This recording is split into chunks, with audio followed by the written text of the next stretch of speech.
निलेश लंकेंचा प्रचार का करतोस, सुजय विखेंचा का नाही असे म्हणत चौघांनी एका तरुणाला लोखंडी गज लाथाबुक्क्यांनी बेदम मारहाण करत त्याच्या हातावर ब्लेडने वार केल्याची घटना पाथर्डी तालुक्यातील राघू हिरे ग्रामपंचायत कार्यालयासमोर गुरुवारी 18 एप्रिलला दुपारी 12च्या सुमारास घडली।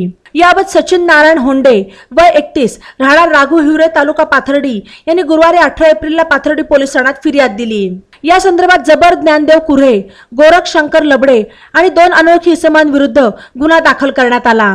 यावेळी गोरख शंकर लबडे यांनी होंडे यांना लोखंडी गजाने पोटावर आणि पाठीवर मारहाण केली आणि जबर ज्ञानदेव कुऱ्हे यांनी होंडे यांच्या उजव्या हाताच्या करंगळीवर ब्लेडने मारले आणि 2 अनोळखी इसमांनी त्यांना लाथाबुक्क्याने मारहाण करून जीवे मारण्याची धमकी दिली।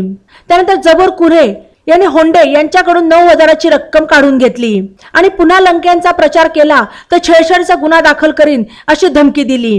या फिर्यादीवरून पोलिसांनी 4 जणांच्या विरुद्ध भारतीय दंडविधान कलम 327, 324, 323, 504, 506 34 प्रमाणे गुन्हा दाखल करण्यात आला। बातम्यांसाठी ई नवा मराठा यूट्यूब चॅनलला सबस्क्राइब करा आणि बेल आयकॉनवर प्रेस करा।